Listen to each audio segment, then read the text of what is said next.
Yes, and we are into the last game of the Dala Sevens, and we are looking at the finals. This one between Menengai Oilers and Kabaras Sugar. Menengai Oilers have been working in the background slowly. Their first finals in this leg 2. The other side, Kabaras Sugar, going into their second finals, losing in Prince Lu against KCB Rugby, and they queue up to see, waiting for the dignitaries who come in for that handshake, getting to know the players who have managed to get themselves into the finals, having separated themselves from the rest of the pack. And you see there on your screens, Kabaras itching to go, Griffin Chow, now Patrick Lumumba, just waiting for the dignitaries to come. Kabaras have been outstanding in these Dala Sevens. They have been breaking in the tries, breaking in the points, and they look ominous. They look like the form team. They haven't sweated, they haven't broken any sweat in any of their matches. They have been taking teams through the ringer. As you see Griffin Chow there taking the Kisumu Women's County rep Ruth Odinga through the handshakes. Moment to serve up for their teams as they wait to go through again. We see that skip of the handshake for the Muslim brother amongst the Kabaras, going through the first, ensuring that he keeps and observes the liturgy that Muslim faith do observe. We move over to Menengai Oilers, Belda Dogeta taking them through the motions as we look at the starting team here, the full team. Belda Peter Ogeta, the captain there, Mondi Brand Chacha, James Asanga, Wino Glaciers, Philip Okeo, John Okoth, Alvin Kavoli, Calvin Mulewa, Veron Kaburu turning on for Oilers, Daniel Kipchichir, Utwali Wesonga, Olmut Samia.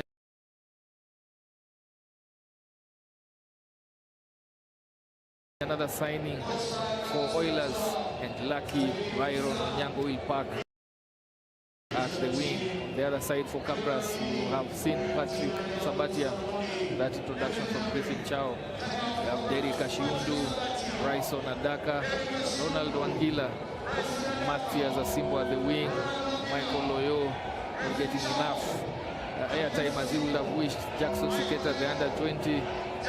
Rui Maruti, also another under-20.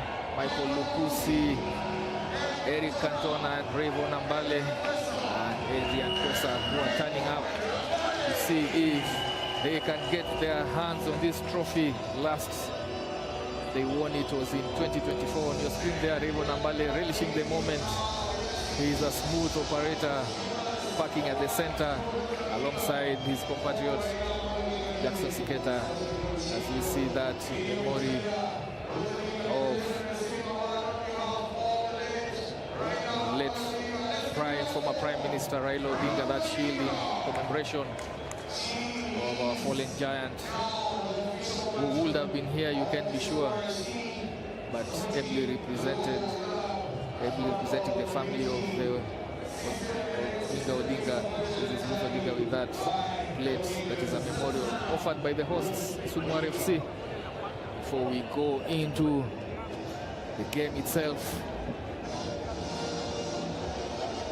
it has been several matches, actually 39 if you count them, that has led us to this moment, the 40th match,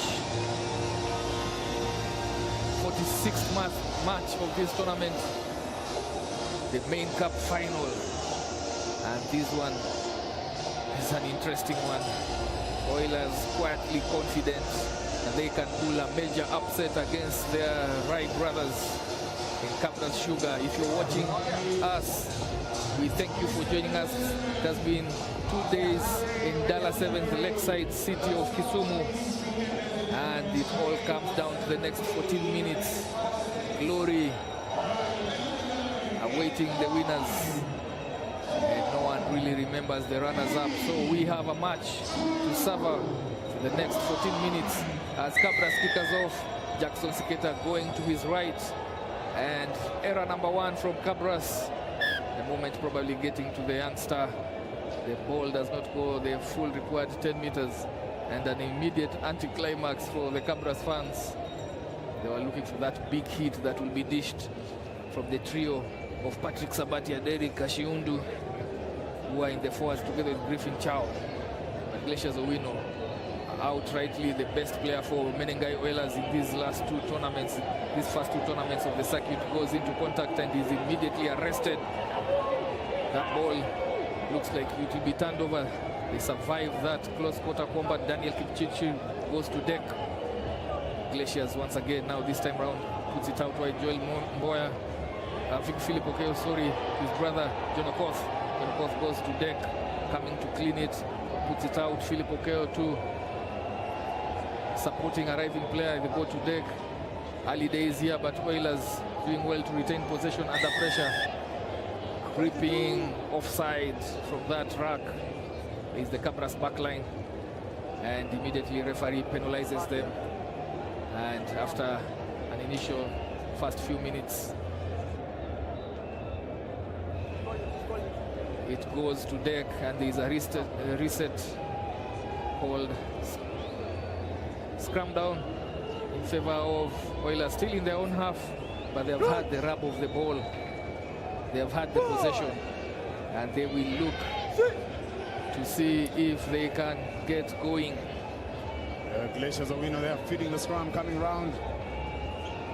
Philip testing the defense line. It bends backwards, but not infringing. Johnny steps, a wicked inside step of his. It's a final here, it's a big one. It's been a minute since Menengai Oilers were in a cup final. Builder Lugeta, a straight in contact, obstruction there. Michael Pussy taps and goes. He's quick off his feet. Raven and Bali. It's a battle between Raven and Glaciers Owino. Off to the foot races. Glaciers. He brings him in. Glaciers is quite fast. That's a good battle there. Glaciers Owino versus Raven and Bali. Yeah, you expect. Very rarely have we seen Mbale being mowed down once he gets through the back line. But Glaciers Owino is a very fast chap and brings down Mbale to deck. Yeah, these two boys, Glaciers and Raven. And there is Ray holding his head. Not sure if he's 100%. Of course, they will be turning out for the Kenya Under-20, and hopefully he's okay to continue. Yes, just feeling himself. Physio arrives on time. Yeah, he has to recover from that burst.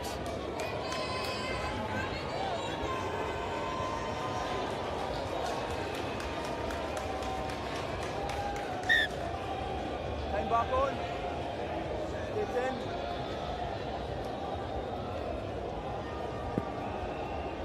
No hands. No hands. Yeah, looking to go into this one. I think Kabaras have noticed that contact area. That's where they're going to challenge this Menengai Oilers side, but they look ready and ready to compete. See their big, strong tackle there, Patrick. Johnny has Finally Lucky on the outside to work with. Lucky's fast. Raven is back on his feet. Raven is okay to continue. Glad he is okay. And also Kenya Under-20. Oh, Builder Lugeta not anticipating that pass. When he was put into space, knocks it on, and Oilers still trapped in their own 22. How do you not anticipate that pass and you're the man on the outside? I think it's just the ability lacking. He just couldn't catch it. Yeah, Daniel Kipchichi had done all the hard work to get away from Derek Shiundu. Butterfingers there. So still in their own half since kickoff. Kabaras having an advantage in territory, which comes with pressure on the Oilers' defense. Michael Lukusi with ball in hand, very deadly ball run. Ball carrier Sketty appreciating the low, goes to deck, releases it and up before his supporting players come in. Shifting the ball out wide to Ray. Ray looks for that cutout. Back to Osimbo. Osimbo floats from deck. Another offload basketball to Michael Lukusi, who comes down the back line. Shifting the ball out wide. Sketty looking for men. Beats one with a sidestep, another one. And then resets. Bringing Kabaras fans to their feet. Every time he touches the ball, cutout pass. Not necessary, but an option nonetheless. There, good turnover. Play on, referee agrees. Kipchirchir battles with Osimbo. Osimbo floating to Lucky has Muleo on the inside. Muleo is not the fastest of the lot, but he can motor on. Glaciers. Flat pass at best. Good solid contact there on Derek Kashindu. That is build-up. He goes to the floor. They need to release. The referee. Will be penalized for that. Penalty here for Menengai Oilers. What did you need to? First visit into Kabaras 22. Yeah, they need to pull in those big gasps. And they get themselves into the 22 for the first time. Glaciers Owino, the decision maker in this one. What does he do at the base of that scrum? Looks for a put-in. And then they will look to probably just take it through to Daniel Kipchirchir. He's been a strong ball carrier for them. On your screen there, Tambeji Lukisa, assistant coach for Kabaras, are in charge of the sevens outfit. He's selected very many young players and they have done him well. Ball goes out wide to Chichi. They look to just set up an easy pop inside to Philip. Philip goes straight on to Michael Lukusi. That ball might be turned over by Patrick. He has the hands. Referee allows it to continue because Patrick was the first one there. And it's unplayable. Patrick Lumumba, Jackla. No, but I thought the ball was he actually said you have the ball. So I was wondering, who did he mean he had the ball? No, Patrick. Patrick came in. It's Kabaras' scrum. Yeah, because he couldn't lift it off, but he had the right to contest it. Should have awarded a penalty there for not releasing on the floor. There you see he came in, the Jackla, he had the ball, both hands on the ball, just needed to lift it, and once he lifted it, that should have been a penalty. Center referee awarding a scrum put in for Oilers. Glaciers with the ball in hand. The attacking team 10 meters out. Warning bells ringing here for Kabaras. Glaciers going the look. As I say, look doesn't get through, and then coming in strong, ball carrying short of the try line. Yeah, that's it's a turnover. It's a turnover. He was isolated, didn't release that ball. It's still, you can see, going off his feet. Jono caught there. That extra roll back. I think you're allowed that one chance to put that ball, but he held on just for that arriving support to get there. Ray drives here. This is his show. This is Michael Lukusi and Ray's show. However, Wilder Rugeta has other ideas about it. If he says it's over, that's offloaded down to Jono Kenyatta. No one is stopping him that close, and John Okoth breaking the deadlock in the very last second of the first half. Menengai Oilers, one of the meanest defense in Dala Sevens, against out and out top scorers in Kabaras. They emerge victorious. They have camped here for the last 2 minutes after weathering the storm. The first 3 minutes of this half, the Kabaras pinned them in their 22, but they offload in the tackles, finding John Okoth in the 15-meter channel, and the big frame of John Okoth, 100+, 6 foot, goes, barges over and scores that try. Glaciers the winner with an attempted conversion. It doesn't go over. It's a tight affair in this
Nice start from Menengai Oilers.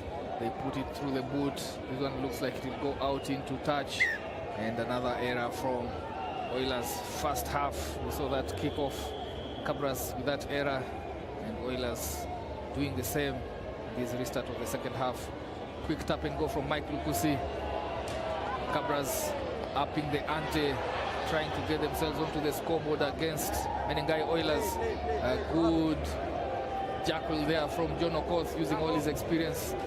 Right timing to go for that ball. Yeah, shifting out to the left. I think that is another growth place for the likes of Mike Lukusi, just not being isolated and all that. In sevens, once you're on your own, they'll hunt you down, they'll chop you, and they'll go for that ball. Once you go off your feet, you don't have any power to play the ball. So that growth phase we're talking about for these young boys coming through on both sides is being experienced enough to know when to actually run straight into contact and when to offload in contact. Yeah, and still learning the ropes. An under 20 player, Michael Lukusi, very dangerous on the attack, but we'll bet that Menengai Oilers have done their homework. Yeah, you know, they're all quality sides. I mean, this is a collection of high school students on one side, former high school students, and also on the other side. They get the best in terms of quality. Oilers have positioned themselves nicely at that Rift Valley, Nakuru to be specific, Nakuru, enjoying that age grade past in terms of the players they've been serving across town rivals. Jackson Skater with a quick tap and go, goes all the way to offload the ball to Rayvon Ambale. Ambale goes over for that try, racing the 5-meter channel. Look at that ball in two hands. It kept John Okoth interested in him, and then that was Philip Okera. Then offloads it to Rayvon Ambale, who has sufficient pace over the remaining 10 meters to go over and pull Kabaras back into this one. It's all tied with a conversion to come. Rayvon trying to convert his own try from out wide, and it doesn't go over the bar. Rayvon Ambale coming to the party, coming to the show. 5-all, very tight as we expected it. Many bookies have it for Kabaras, but this is the 7-a-side. Tense affairs as Oilers, who have been working quietly in the background, are still within a shout of winning their first ever Dala Sevens. A quick throw in by Michael Lukusi, found wanting in the back line. Skater to Simbo, Simbo to Rayvon. Rayvon bundled over, still retaining possession. Jackson Skate weighing his options off the base of that track, swinging it out to the right. Shundu to Lukusi. Lukusi takes it out wide, and they come for the cutback. Patrick Lumumba, bruising ball carrier, attracts the attention of Daniel Kuchichir.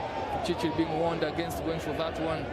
Again, numbers out wide, going through the motions, going through the ball, going through hands. Then aggressive run onto the defense, Oilers defense line. Good retention of ball. Rayvon slowing down. Lukusi now trying to create something. Steps back in, looking for support. That is a loose pass to ground end. Kabaras losing territory. Sometimes going back to go forward. Rayvon steps back in, goes into contact. That looks like a high shot. Yeah, that was a high shot, and a double blast there by the referee. It's a yellow card. Critical moment in this match. A yellow card to Menengai Oilers. Oh, that was a nasty one. That was a nasty one, straight to the head. Might even go under review because the impact was quite huge. And Menengai Oilers might have provided the critical moment for this match. Calvin Mulewa goes to the sin bin for 2 minutes. This might be the game changer that Kabaras have been waiting for to lift their second Dala Sevens title. Huffing and puffing on that seat, knowing and just praying that nothing goes amiss in this spell for the next 2 minutes that he sits on that Calvin Mulewa. Praying is not enough. They must have a lot of faith to stop Michael Lukusi from going to score. Lukusi turning on the afterburners, just gets short, pops the ball up, football skills from Daniel Kipchichi to stop Kabaras from going over for another try. Quick cut-out pass to Osimbo. Osimbo attracts the attention of the defenders. Ashundu looks like he has gone over. Yes, he has. The big frame of the winger turning on as a prop in the Kabaras setup. Goes over to lead. Take Kabaras into the lead. 10 points with the conversion to come. That yellow card opening up opportunity for Kabaras to utilize their 7 against 6. And they go to the lead. 2 minutes remaining. After attempted 2 extra points, is successful. Mamboleo puts over an extra 2. Very critical score, that one. See that Derek Shundu goes over the brothers in Philip Okeo and John Okoth not being able to put a stop. And now raising it high, making it contestable. They recover. Coming in, Paul Mutsami wearing the Menengai Oilers jersey. That looks like a high shot on Paul Mutsami. It's a quick tap and go. Not yet ahead of mark. 3 seconds remaining on that sin bin. And of course just buying time, waiting to see if Mamboleo will be back. And indeed there is a substitution. Instead of Mamboleo, we have coming in Omondi Brian Achacha. They are back to the full complement of 7. But Achacha is the one who comes in on behalf of Mamboleo. Also at the wing we see coming in for Oilers, Alvin Havoli. Changes being made a bit here by Menengai Oilers, trying to mix it up. 7 points is the difference. 53 seconds remaining to see who walks away with this one. Kabaras in comfortable position. Philip Okeo puts it up high, looking to go into the backyard, but he miskicks that one straight, gifting possession back to Kabaras. Toeli, explain to me why you kick away possession at that point in time. I think it was a planned move, but the execution of that kick, they wanted to put it into the backfield. That's all I can think of. Otherwise, yeah, it's a mind-boggling decision. I think it's just the execution. They were trying to get into the territory where they can pin Kabaras. But still, I strongly believe that you keep possession, you walk around breaking that line, become patient, see how Kabaras handle the little bit of patient way to Simo. Simo will be dancing with Alvin Havoli. Ray covers the rack. Recycling well. The Kabaras youngsters making a name for themselves. Patrick to Ashundu, one of the senior members. That is Patrick coming in for that. Ball. The ball goes backwards. And that's, ladies and gentlemen, giving a try for Kabaras. Yes, waiting for the referee to call that one, but referee doesn't call it. He says it went backward, and Kabaras sealing for sure this victory in Dala Sevens. Good continuity play, the difference being the offloading the tackle.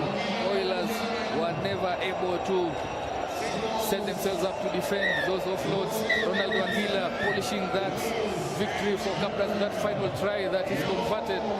And we do have Kabaras taking this one with that final whistle from the referee. Kabaras Sugar walking away with this one. They have been the form team, no doubt. They have been pushed to the wire by Menengai Oilers. As you see there, Ronaldo Anguilla going over to score and confirm Kabaras' second goal, second touch of this trophy. It has been a fantastic final.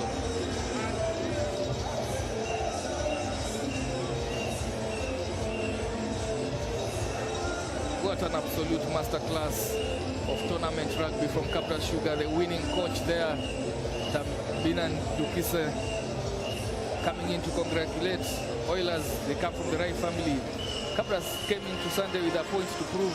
They managed every single minute of this final with total precision. You could see in the way they attacked. Michael Lukusi, Rayvon Ambale were lethal in transition once again.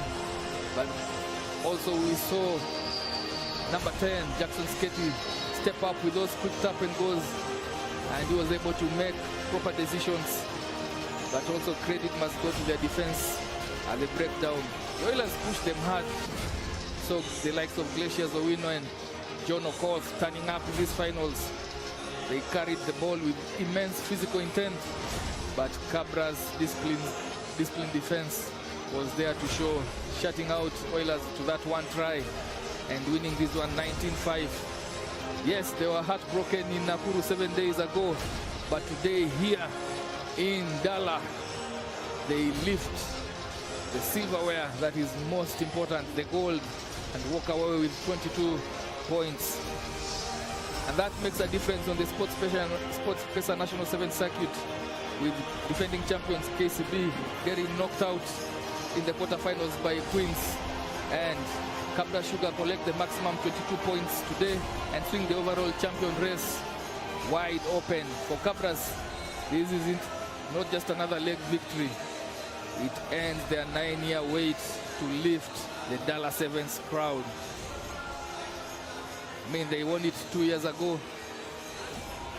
And we move, yes, as we move forward, we go to the pitch side interview to actually see what the comments are for the winning captain down on the pitch. Kwa kila mchuano lazima kuwe na mshindi. Right about now, I'm joined by the Dala Sevens champions. Najiunga na the captain of Kabaras RFC, Griffin Chao. Congratulations on winning this. You've really fought, Manze. Just how is the feeling? How exciting is it? Thank you first for your congrats. The feeling, I really can't explain it. It's something that I can just show. It's been a hard fight, especially from last week's final loss. We had to work it out. We had to make sure that everyone wants to win this leg, and we did it, and we're happy for it. Maybe just take us through what exactly did you guys go back to the drawing board? What exactly did you guys work on to have this winning today? At first, we had to look at our mistakes, accept that we were wrong in the things that we did wrong. Then we had to work on it. We had to play within the refs' calls. We decided that we were going to play a disciplined game. Yeah, and it has brought us here. Despite winning, any positives you've picked, any lessons you've learned from the tournament? Since the game one till the last game, we were in the hardest pool. So what I learned is everywhere you go, the higher you go, the harder it becomes. It's just about resilience, yeah, and strength. My last question, Chao, before I release you, you know, you really have a solid and amazing fan base. They follow you all over the country. Maybe just what message can you send to these amazing fans of yours? To the fans at home and the ones who are around, we thank you for coming. We play this rugby. We represent the badge for you. And we're happy that you're around. You give us this high spirits. You're our 8th player outside. Yeah. Thank you so much, Chao.